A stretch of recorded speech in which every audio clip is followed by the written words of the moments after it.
I wouldn't say necessarily understand social media. I think I'm just a very like logical person. I think people are just very emotional in their decisions. I'm very logical, and I can pull emotion out of something and look at things for what they are. And I think that's why I've done so well in life, because as you continue to grow in life, probably the biggest hurdle you're going to face is managing people.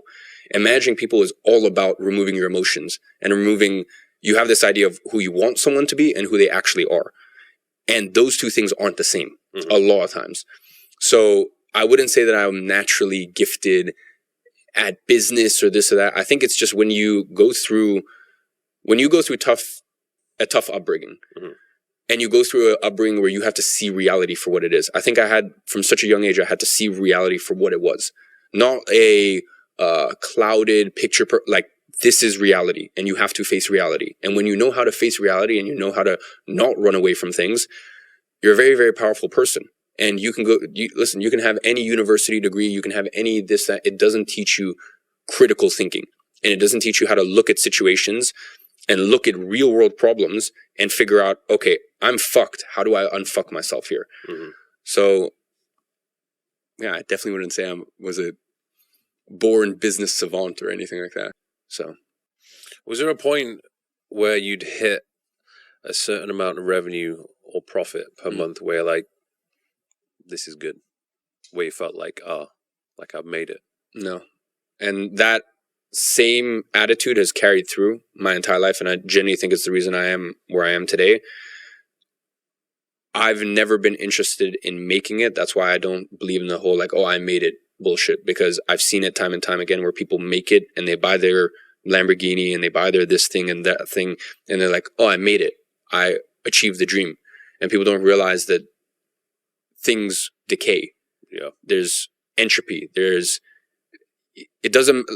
What you can do is you can buy yourself time. Like, if you work really hard for the next 6 months, you may have bought yourself 18 months, but there's no such thing as fucking passive income. Yeah. The market will do what the market does, and someone will come in and take your spot. So I guess just from a young age, I've always just realized there's no such thing as like, I'm here now, I'm happy. I think there's definitely a monetary amount where you can get to where you realize, okay, I'm kind of happy at this amount, but it still takes maintenance. I think I was in such a weird position where I made my first million when I was 18. And when you make your first million when you're 18, and you're also like, I grew up so quick in so many senses of my life. So like, even when it came to women, when it came to money, when it came to all these things, I grew up so quick, and it gave me this perspective that, like, for me at least, apart from work and challenge, like, what's left? Like, I have so many. Listen, I even have friends of mine that have $300 million in the bank, and they're in their late 20s, and they've done very well in certain businesses. And I have to check in on them, because sometimes they're a genuine suicide risk, because they have all of this money at a young age, and they don't know what the fuck to do. Yeah. They're lost. They're genuinely lost. They have no purpose in their life. And when I don't say it lightly when I say I think that they are a genuine suicide risk. So I have to constantly check in on them, make sure they're doing okay. And that's a person who has the dream. So I think, there's nothing wrong with getting to a point financially where you're happy. And I always try to make it clear to people that I'm at a very, and for the last couple of years, I'm at a very interesting point in my life where I take home personally tens of millions of dollars a year. That's not a good life. My happiest life was when I was between the ages of 19 and 20, probably those 2 years. I was doing a couple $1 million a year, profit, take home, best quality of life by far. Less stress, less responsibility. Less stress, less responsibility. But it's, people always say, oh, I don't do it for the money. But it's like, you get to a certain point where you've just made so much money that you have to ask yourself, why does this person keep doing this? It's quite clearly not for the money, because they're good. And I think I would just be bored and listen, the world we live in is savage, and I think I've said this before, there's a rush I think everyone should rush to make 5 or 10,000 or 15,000 a month. I think that's a very like, even 18-year-olds or 19-year-olds, that should be an aspirational thing. But I mean, there's like 19-year-olds are rushing to make $1 million a year. And I think a lot of it is to do with women. they think that that's going to help them get women. And I really need people to understand that when you're 19, no fucking woman wants you, bro. Yeah. No woman wants you. Like, girls usually don't want a guy below the age of 26. Now, here's the thing. Of course, you know, if you act a certain way, when I was 17, I was dating girls in their 20s. You know, like, I've always just carried myself in a certain way. You just have a certain energy. But nonetheless, when I was 19 or 20 with fucking all these girls, they don't want a guy that age. Yeah. They want the guy who's 28 or 30. So when you're, 21 years old in a rush to become a millionaire because you think it's going to get you all these chicks, just understand you're competing against guys who are like 30, 32. You have no chance. You're fucked. Yeah. Like, you have absolutely no chance. So this is why I always tell guys, I say, if you have that day one girl, ride through with her. Like, if you have that day one girl that's been with you from the jump, I think that's probably the most beautiful thing that you could ever have. And either take her on this journey with you, or if you don't have that, delay dating as much as you can, because it's go make something of yourself first. And women will always listen. I know that some women might disagree with this. I've seen enough of the world to understand how things are. A woman with one man will act one way and like a total brat, and with another man be on her best behavior. And it's just the way, because she understands that one man will tolerate things and another man won't. How dare you say that? It's just the way the world works. And by the way, that's the same thing with men between men. Yeah. A man will act in a certain way. Men wouldn't even dare being a minute late with one person, whereas another person, they know, it's fine. Like, it can slide. So it's just between people. So I think it's much better as a man to build something of yourself, and then you command certain respect and you command certain authority. And especially in today's dating culture, I think as a man, you definitely need authority in your relationship, and you need your woman to respect you. Otherwise, she's got fucking 30 dudes in her DMs right now offering her a flyer to this, that place. And at a certain point, if she's like, doesn't really respect you and she feels like you're kind of nagging her, she's out. I have friends of mine that have gone to the top universities and are genuinely, I look them in the eye and they're like, genuinely, I want to be a leading doctor, or I genuinely want to be one of the world's best lawyers. And I look in their eyes and they mean it. And when they mean it, I will not ever say anything further about education or my opinion, because they are living their truth. Yeah. Like, that is actually their truth. And that's their dream. And you can never take someone's dream away from them. But that's 2% of people. Yeah. 98% of people are there because they want to appease their parents. They feel like they should do, or they don't know what the fuck they want to do in life. That was me. 3 years. And I remember just walking away from it thinking, what the hell was all that about? Spent a load of money. I had a fun time. I had the university experience. But what I actually learned, it was just, I did economics and business management. And it was just this bullshit theory. Taught by someone who's never actually run a business. It's so mental when I think about it. It's even school, you go there 9 to 5, you have absolutely no say in what it is that you want to learn. You just sit, this is what you have to learn. You have in the UK, GCSEs, then your A-levels. You're doing it because you want to go to the university of your top choice, because everybody's telling you, you need to go to university. Everybody around you is going to university. So you put all the work in, you revise, you study, you get the good grades, then you get to university, then you're like, that's it. Like, that's why I was busting my balls just to get to university. And here I am, and it's just, I don't want to be here. Yeah. No, and it's, the unfortunate thing is, the entire system is basically built to create workers. And that's why there's so many emotional triggers, even think all the way down to the alarm bells in American systems. There's so many emotional triggers to have you fall into line, even if you look at the way that the desks are placed. Didn't Rockefeller come up with the school correct. system? The reason why is because they needed more workers. And the thing is, listen, whatever we implant into the youth's mind today, in 5 years, we won't see too much effect on it. In 10 years, we'll start to see some effect on it. In 20 or 30 years, it's just, they will believe whatever they've been told to believe. And here's the thing. Listen, we can have a long conversation. And there's two sides to the conversation about, for example, global warming and climate change. But no one can sit here and deny the fact that these fucking idiots were saying that by 2000, all of Miami will be underwater, and then they moved the goalpost to 2010, and then they moved it to 2020, and Miami's totally fine. And the thing is, kids, I even remember being taught that, about climate change and this and that. Al Gore had a very big documentary. I think he was running for president back in the early 2000s. And the reason I bring this up is now you get all of these teenagers who are like, climate change. And I'm like, where's the climate change? Like where, tangibly, where's the climate change that you were told about? That you were told, oh, Miami be underwater. And by the way, I'm not saying that I do or don't believe in climate change. There's both sides of the equation. I don't think anyone can say for a fact 100% they've been fully truthful. Because as I said, Miami should be fucking underwater. And the thing is, Miami isn't underwater. And also, these banks would never, ever give loans. You got beachfront property in Miami that you can get mortgages for. Banks aren't stupid.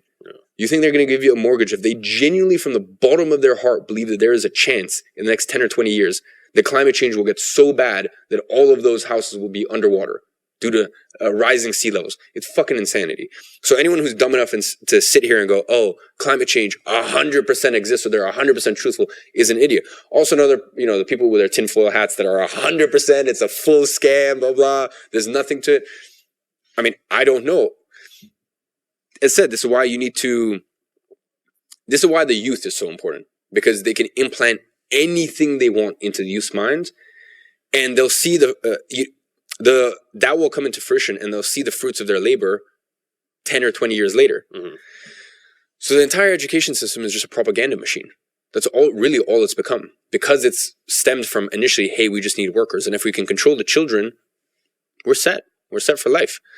The nice thing is that they never really ever teach you about money. No. What is money? But why would they? What would you say now, going back to education, of 5 key or essential skill sets which are going to get you far in life today? 5 skill sets. Sales is definitely one of them, because it doesn't matter who you're selling to. It doesn't matter if you're selling to clients or you're selling to your boss. At the end of the day, there will come a point in which you need to sell yourself as to why you deserve a raise. So I believe that sales is definitely one of them. Managing people, once again, even if you don't own the company, even if you have people that work in your department or you work with, you need to learn how to manage people and manage emotions. And that is super, super important. I would say paranoia. If you want to achieve supernatural amounts of greatness in your life and excellence, you need to be paranoid all the time. And by paranoid, I mean that who's taking my spot? Who's doing things better than I am? I'm doing well, but is this really all it could be? If I keep doing the same thing for 2 years, what will that look like? So I would say paranoia is definitely one of the most important things. Critical thinking, just being able to unemotionally look at things for what they are, not hey, someone wants to make you feel bad, or someone is trying to shame you for how have you come to this conclusion? Not what someone is telling you, oh, you're a terrible person, how could you even think against the grain, or how could you not agree with this thing that everyone agrees with? That doesn't matter. Can you critically think for yourself? So that's that. And the last thing is, I'd say, finances and managing cash flow. Mm-hmm. Like, you need to be able to manage cash flow. It doesn't matter if you're working with $20,000 a year or $200 million a year. You still need to be able to manage cash flow, and you need to understand where to put cash. And with that comes offense and defense and risk management. It doesn't matter who you are in life. Risk management is very important. And I think that's one of the biggest reasons why, over the years, everything that I've told people to do as a business model and as a way to make money, like, I see people out there telling beginners to trade crypto. And I ask myself, you're either genuinely brain dead, or you can just you have no conscience and you can sleep well at night. How stupid do you have to be to tell someone who has $3,000 saved up from working summer jobs, you know what the best way to make money is? Trade crypto. Because you know what? Maybe, just maybe, the one out of every 100,000 people or 10,000 people will get lucky and have that coin that 20 X's. Okay, great. You got $60,000. Mm-hmm. Where do you go from here? Because quite clearly you don't know how to fucking make money because you just got lucky. And by the way, this is also coming from a person that made close to, probably in that period, I put $1 million into Bitcoin in November of 2020 and rolled into Ethereum. Probably in that period, close to $10 million in crypto. I'm not going to sit here and say I'm a genius. I will say I made $10 million in crypto and it was luck. Now, of course, at sometimes you make some strategic decisions in this and that, but like for the most part, it was luck. That has no affiliation or association to me as a businessman and as an entrepreneur. So risk management is so important. It doesn't matter what position you're in life, because if you have $3,000 in the bank and you think that, okay, you know what? I'm going to start trading crypto. Yeah, you could make a bit of money, but you could also fucking lose everything. Mm-hmm. And that's why you need to work on businesses and you need to work on things where even if you failed for 12 months, how much damage is that going to cause to you? Because if you go ahead and you buy, and this is why, it's so funny to me. Sometimes people tell me, oh, why do you recommend we do something if you don't do it anymore? And it's like, because I'm sitting on infinite money, infinite connections, and a massive brand. I literally will make a phone call and make $5 million. It's at that level now. Mm-hmm. So like, you don't have that. So yeah, maybe I'm telling you to do things that I'm not doing, but I was doing them back in the day. And that's how I got to this position that I'm at. So that's really all to say that I think risk management is part of that, is being able to play offense and defense and see that, hey, with your money, I think people should be willing to spend their money. But if you're spending your money, let's say you spend $2,000 on something. Let's say you spend $3,000 on something. Let's say, for example, someone comes to even your mastermind and they come to one of your events or an adventure event that you're a speaker at or something, and they spend $5,000. Mm-hmm. I guarantee they'll walk away, at least in that situation, I know that they'll walk away with something that maybe not today, maybe not next month, maybe not even this year, but within a few years, it will make you more than $5,000. What's $5,000 in the scheme of things? Yeah. But if they spend $5,000 and you put it into some crypto coin or day trading or Forex or all this shit, and you end up with nothing and also no tangible real skills. So yeah, I would say that's the last thing, which is risk management. Well, no, without a doubt, you're a good role model for a lot of guys who are lost and need somebody to look up to. What advice would you give to those, those guys who have gone through a similar situation to you where they don't have the father figure in their life? What would you say to them? Be very careful who your influences are. Be very, very careful who your influences are, what people you're watching, what people you're looking at, because I think it becomes especially amplified if you don't have a father in your life. And I'm talking about the people online even. Mm-hmm. The people you look at online start to become almost like your uncles, because you don't really have that father figure to tell you, oh no, that's not the way this works, son.